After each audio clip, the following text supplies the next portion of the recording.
Backstage with Mothership on Solid Rock Radio begins now. Hear the best in new music, artist interviews, stories from the road, and more.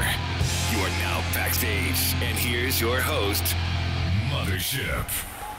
Hey everybody, my guest today is Adam Castro. You may know him from his YouTube channel, Sanctify Studios, where he does reaction videos to new releases in the faith-based market. But did you know he just dropped an EP with his metalcore band, Classic Disaster?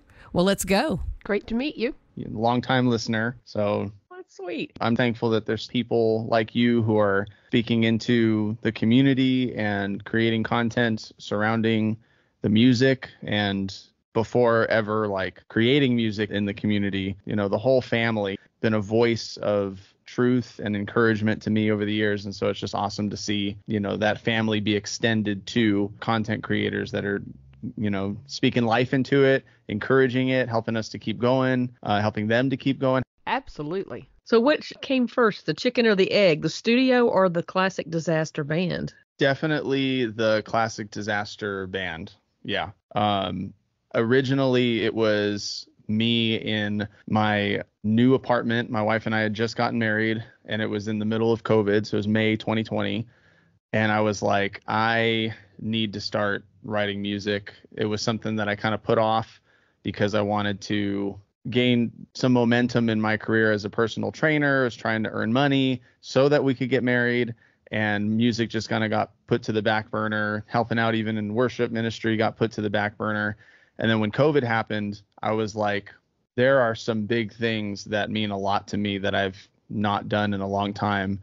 And so I just really felt convicted to start writing music, start recording as best as I could. And then I also felt really convicted to start gaining some education in it and help. And so I sought the help of Andrew Stanton, who was doing guitar lessons at the time before rejoining Disciple. And so I worked with him for a year on guitar lessons, which kind of slowly fused into production classes as well. He was helping me out with production and recording, and it just kind of became what I would eventually call Sanctify Studios when we moved into the home that we're in now in La Mirada. So you already knew how to play guitar before you started working with Andrew. And were you also writing music? Yeah. I had projects and stuff. I had been in cover bands. I had a cover band called Heart's Remedy where we did some original stuff and some Switchfoot covers and Cutlass covers and TFK covers and stuff like that. I had always written music growing up, but I was never really serious about it. It was constantly that oh, let's change our name. We got to change our name again. And oh, this doesn't work. So it was very inconsistent, even to the point where Classic Disaster finally hit the ground running, and my dad is still when are you going to change your name? And so I've always written music, but I just had that conviction in 2020 to be whatever is next has to be the lasting thing. I want to really invest in it. I want to really invest time into it, invest effort, and make it something that's not going to be just another side project and thing. So yeah. Before you changed the name, where did you come up with Classic Disaster? It's from an Under Oath song, Young and Aspiring, off of their Only Chasing Safety album. Huge fan of the early Under Oath discography. Still listen to the new stuff too, but the original meaning is something different. But the lines of you're a classic disaster with a knack for losing your exterior always spoke out to me, because when I had moments of not having a clear vision of my identity and who I was, sometimes I'd stand in front of the mirror and look at myself and just be who are you? Get yourself together. And I would feel that you're a classic disaster with a knack of losing your exterior, losing who you are in the midst of all this stuff that's going on in your life. And that just has always stuck with me, and it became the name of my band. So what are some of the themes and topics that you end up writing about? A lot of feeling. I think one thing I wanted to focus on with the writing side of Classic Disaster lyrically has been trying to find lyrics that someone feels inside and would want to sing out. I really try not to get too much into metaphors and too much into storytelling. I really want it to be raw prayers even to God. kind of A to B conversations. You're saying this to someone, like you're speaking to someone, you're speaking to a group, or you're speaking to God, you're praying to God. I really try to write with that perspective because I just feel like there's a lot of times we can get lost in the metaphors, and I love metaphorical writing. I love that kind of lyricism and everything. I just feel like for Classic Disaster, I've wanted it to stay in that realm of an A to B conversation of a prayer or a conversation between you and someone else.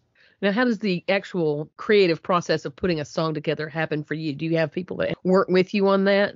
Yeah. So the first 3 songs that were ever written for Classic Disaster were totally just me. I definitely didn't want it to stay a solo project. It wasn't with the intention to stay a solo project, but I was like, I'm going to start writing.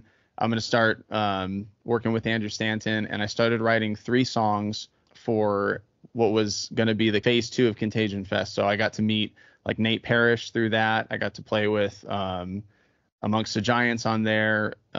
Cypher Down was there too. And Ben Dixon, met him through that. I think Robert Manzone was on there too. And so Searching Serenity, like this whole awesome brotherhood and community I got to join into from being a part of that. Those 3 songs were all just spending time writing and trying to have that focus of like A to B conversation. What have I been feeling over the last, 10 years of my life? And what do I want to be like the first statement of the band? And then after that, while working with Andrew Stanton, he actually had someone else he was working with who lived in Ontario. And we ended up joining together and writing the last 3 songs of the EP. And so he was heavily influencing the riffs and the solos, and he's just an amazing guitar player. It's Josh Walker. So Andrew Stanton is like the whole reason why we're even a band and not just a solo project. I always credit him for that. And then after a year of us writing together, we found a drummer, and Zach Lillimoen. The hardest thing to find for a band is the drummer. And I was trying everything. I put out messages. I posted on Facebook and Instagram. I posted on Nextdoor app. And believe it or not, it was Facebook Marketplace where we ended up finding this kid who was like, hey, I play drums and I'm in a worship team and I love God and I want to try out for your band. Can I send you an audio? And it just worked out. The only thing on Facebook Marketplace that wasn't a scam. Yeah. It seems legit. Seems legit, and it happened. That is crazy. I would have never thought about looking there. So let's unpack a little bit about what all you do. What does your week look like? Yeah.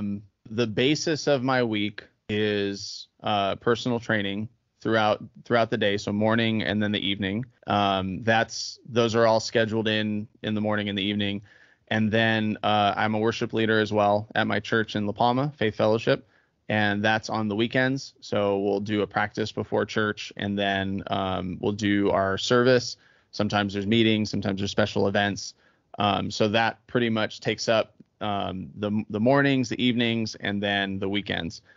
And everything else that I do is just whenever I get the time to do it. So that was a huge reason why it's taken so long from 2020 to 2023 to finally release music, and then we started playing shows. And yeah, my week is just personal training throughout the week. I have a boy, it's 9 months, and he is a handful. So I get to help out with him in the middle of the day, run errands, do all that stuff. And if there's time after clients in the evening, then I'll do an episode of Sanctify Studios where I'll react to Christian music and hopefully even work on some music for Classic Disaster or something else. I'm really trying not to tackle too much onto my plate. And so I haven't opened the door yet to working on other people's music yet, although you may in the near future find some collaborations that I've done with other bands soon. Yeah, and then on top of that, any recording that I've done for Classic Disaster has just been when I have the time to do it, when God has blessed me with the time to do it. And that's just how it's been. I try to just do what I feel like God has put me here to do. And it just hasn't involved helping people out with their fitness, helping the church with worship. I'm going to be preaching actually at my church on the 14th. So doing a little bit of that now too. And then helping out with the Christian community and reacting to these awesome artists and their music and trying to get the word out about awesome sanctifying songs. How did the idea of doing reaction videos come about? I love reaction videos. I love watching them. I love like studying what people react to in music. And whenever a new song from your favorite metalcore artist like Memphis Mayfire or Wage War comes out, I've got like my 10 people that I listen to see what they're saying about it, what they like about it. I love just like seeing how people's minds react to different things. And I think that as a songwriter and as a music creator and a content creator, it really helps me to decide where to put my focus on. That if I'm trying to connect with people, where is that effort going to be best made and invested in? And so I just felt really sad that there's just not a lot of people and content creators who react to Christian music. And it's not because it's not great. There's amazing Christian music out there. There are a few, but not a lot. There's not a multitude of voices. And so I love to break things down. I love to bring things to a spiritual mindset. And I thought that that could be my angle with a lot of these songs. I also know as a songwriter that it feels really good to have someone understand where you're coming from when writing music. And so I was hoping to be an encouragement to bands in that way as well, just to say, like, I want to stand here and look at the painting, enjoy every brush stroke of what art they created. And that includes the message behind the songs and my interpretation of it, what biblical interpretation there might be, and all of that. You're so thoughtful and you're so positive with these videos. You can just see the passion that you have for the art itself. You seem to have a lot of knowledge, a lot of catalog in your brain, and not only just knowing the songs, but knowing the breakdown of them. So you're like a surgeon. Just go in there with a scalpel and go through it. So tell me a little bit about how that passion came about. I think I've always been encouraged by my family to care about the message of a song. I grew up also not being allowed to listen to anything other than Christian music. And so that's probably part of that. My parents were really protective of me.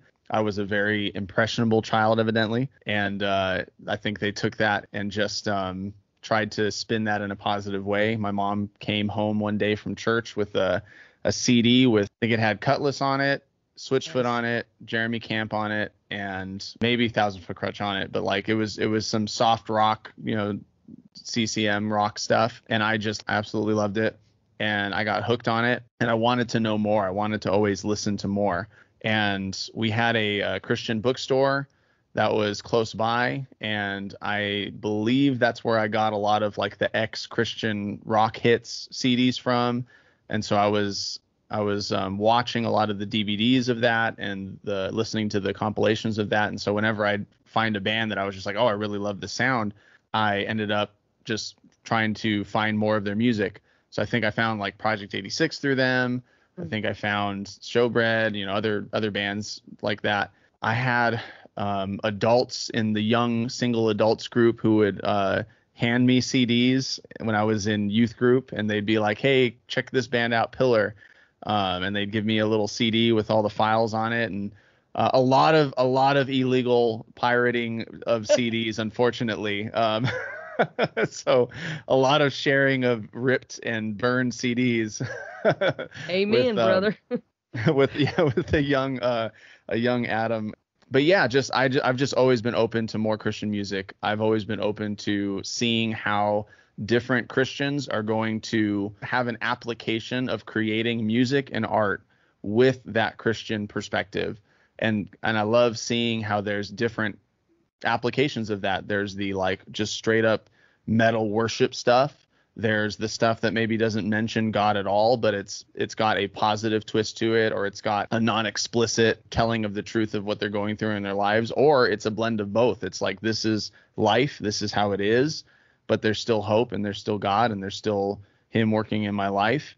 And I've loved just seeing that applied to rock and to metal and to rap and to acoustic and to worship and every style of music. I'm just a fan of Christian music in general. Well, a lot of people pick a band or two or three bands, but you picked them all.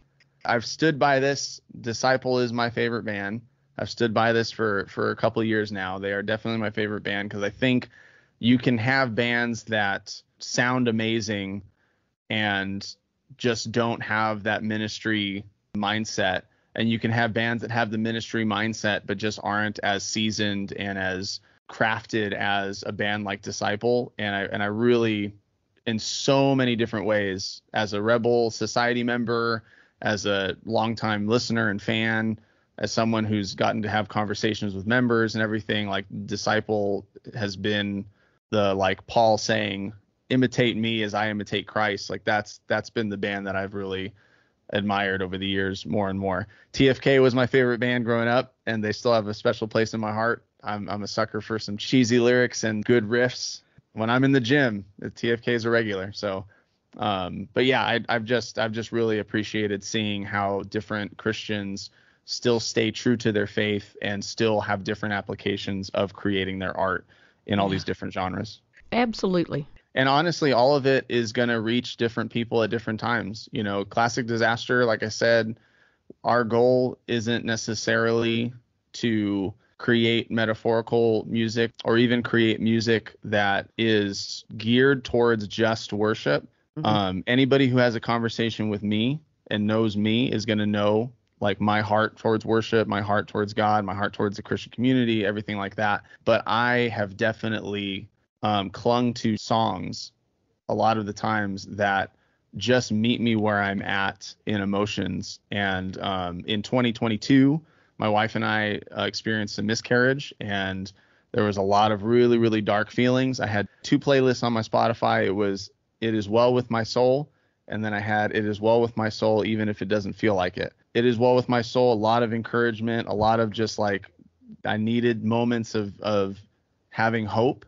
And then even when I don't feel like it, I needed songs that just met me where I was at. You know, Sleepless Nights, Memphis Mayfire. There's not a lot of hope in that song. It's a little bit, but there's not a lot.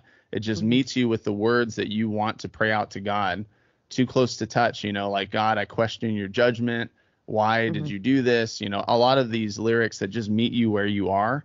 And that is definitely going to be a lot of the focus that we'll focus on in the album that we're writing after this EP release and everything.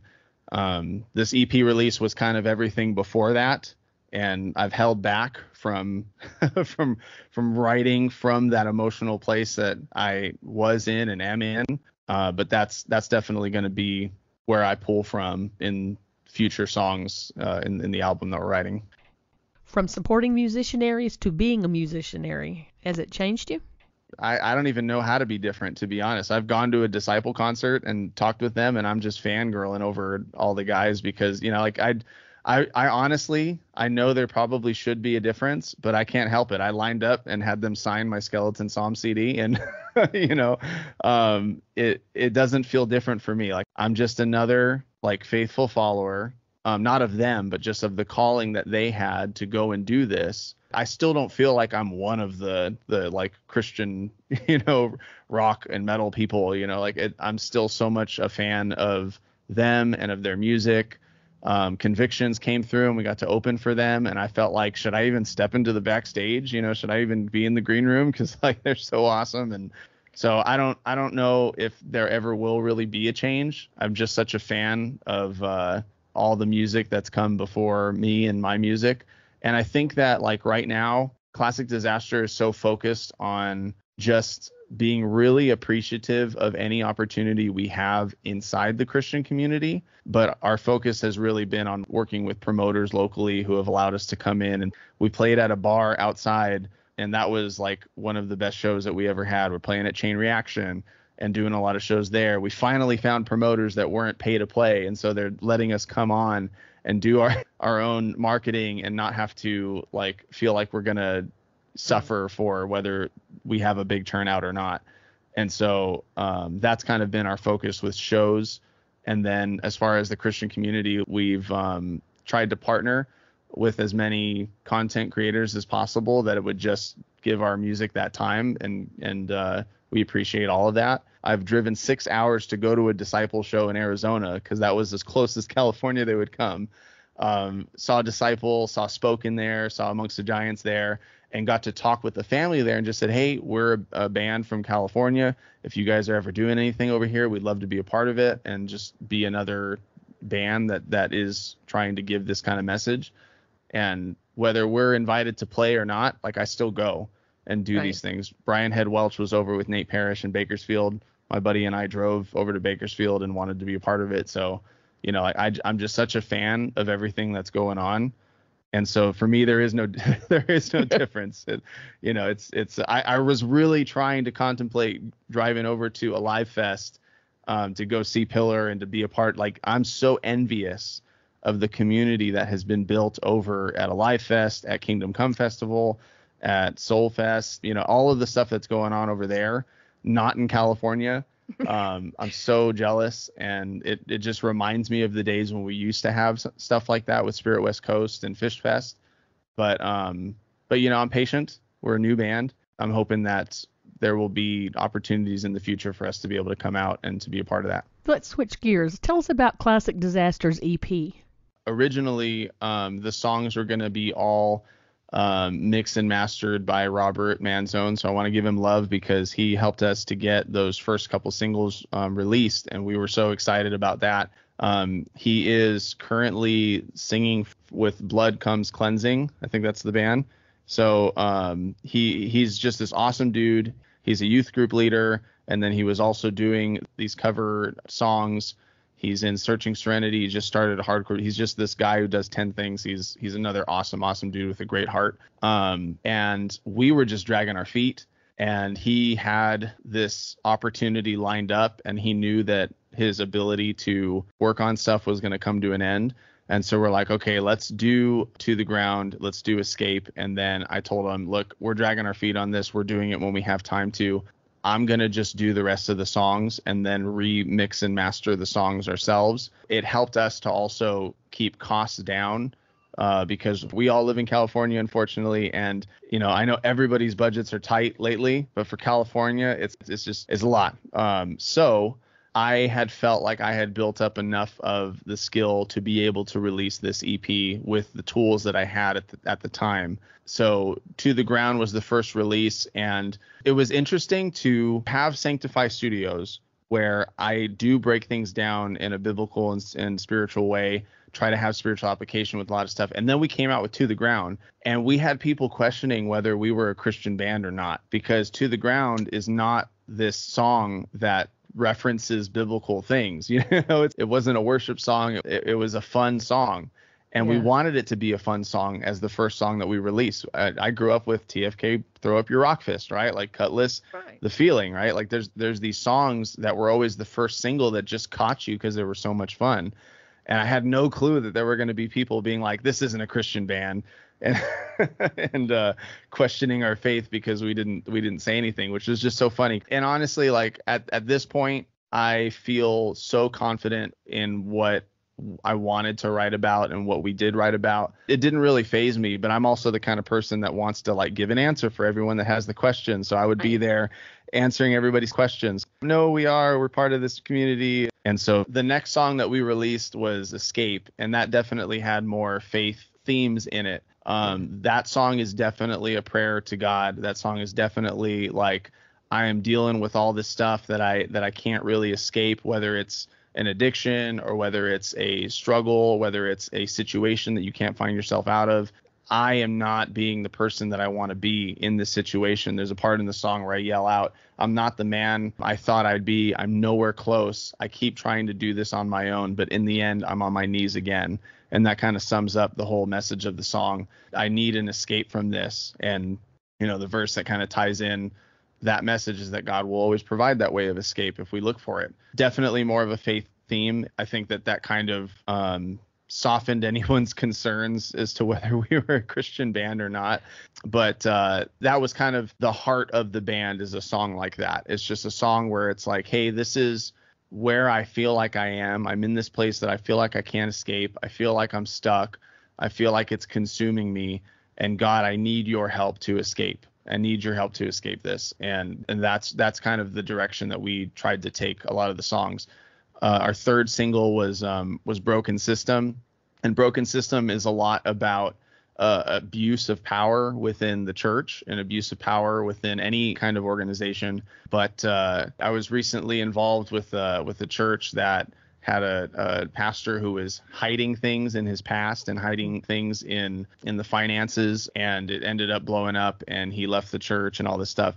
And it just kind of goes to a lot of the other stories that we hear in documentaries and that come out in the news articles of like, let's not make this about the people who have this authority and the power. I don't want to be a part of a broken system that rests on a person and that rests on these people who abuse their powers. And so there's a lot of words that say like, I was blind, but now I see. I know better than to trust a snake. I can't believe that I wasted my life thinking that I could trust you, but I'll never trust you again. And so it's like, I'm done with the lies. I'm done with all the times that you've used me to get what you don't deserve. And so I'm going to leave this. I don't want any part of your broken system. I would rather watch it burn down. So that's the message of that song. It's just the reality of believers who have a heart for God, who have a heart for their faith, and want to continue doing what the Bible says, but they get caught up in these churches that are just abusing their powers for financial gain or for power gain, for authority gain. And that was just a song for those people to be able to resonate with that. I really love this EP. I love how it's put together. I love the lyrics. I love the music, the screams, the cleans. Great job. I really tried to make it something that I could be proud of, and the band could be proud of. There's some songs in there where it's just me recording everything, and there's some songs where it's Josh and I working on it. We really wanted to make sure that if we were going to do this, self-produced and self-mix and mastered for the EP, the versions that Robert Manzone worked on are still there in the singles. So if anybody wanted to hear the difference between the two, like that's there. He did a great job with the singles, and so it's still there. But we really wanted to make sure that it was something we could be proud of and that we could enjoy listening to in our cars and in our headphones, line up well with the playlist. And I think that we tried to pay attention to those details so that could happen. Really, really good. So what's been your favorite moment of achievement so far as a band? It just is ever growing. We keep getting these new opportunities. I'm going to really enjoy teaching at the Rock and Worship Boot Camp on July 10th and 11th. It was a beautiful moment to be able to open up for Convictions. I think that was a special thing because a lot of the people in the Southern California community came together. And it was the Aggressive Worship Tour. So it was Convictions, it was Confessions of a Traitor, and Cultist was there. And so that was this really, really special night. Something beautiful happened that night. But then also like something beautiful happened at this bar. A bunch of families that their kids were there outside rocking out, and there were believers in every band. The sound guy was like, "Hey, I'm a Christian too. I just want you to know. Really love what you said." It's just these awesome, beautiful moments that keep building off of each other. Like even this is a beautiful moment right here. A couple of years ago, I was listening to Backstage with Mothership and just thinking like, oh man, I just befriended Ben S. Dixon. He's such an awesome guy. I'm so glad he got an episode where he's talking about his heart and, hearing about Kevin Young and his stories. And like, even this right now is a beautiful moment. Like I try not to expect anything and just live in gratitude and thankfulness for any opportunity that we've gotten as a band. And whatever's next is next. And we're just continually happy to keep moving forward and doing what we're doing. I want you to leave everybody with something you'd like them to know about Classic Disaster or about Adam. I firmly believe that each and every one of us has a reason why God has put us here. And I firmly believe that he gives us our testimonies, our stories. He brings us through the valleys that we go through for a reason. He puts on our hearts songs to write. He puts on our hearts the effort that it takes to make those songs. Even content, he puts on our hearts the effort to make the content. And it reaches the people that it's supposed to reach. Whether your podcast, whether your band, whether you reach one person, 10 people, 100 people, 1,000 people, like it does not matter. There's obviously logistical aspects of everything. We want to make sure we put food on the table for our families, and we want to make sure that we're not spreading ourselves too thin. But when God has called you to do something and you do it, he's going to meet you with the people that you're supposed to meet with. And there's nothing more beautiful than that, than just doing what God has created you to do, to be able to experience those moments. And I love that we don't get to even see all the fruits of that. There are people who are going to listen to our music, who are listening to this podcast. I think of the story that Kevin Young told on one of your interviews where he was like, I worked with this one guy like years and years and years ago, and I thought I was being a jerk. But he was like, dude, you're being so steadfast in your faith that I ended up becoming a Christian. And God gives us like these awesome moments where you do get to see it, which is great, but you don't always get to see it. And that's okay. Just be obedient and faithful to what God is putting on your heart to do, and do it. Amen.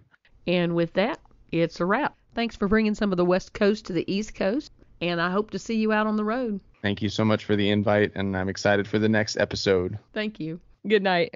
Have a good night. Thank you for listening. Stay tuned for more great music, and check out my blog page on the Solid Rock Radio website for my guests' social media links. If you've missed any of my past interviews, you can find them uploaded to podcast.solidrockradio.org. Have a wonderful week, and let's be kind to one another.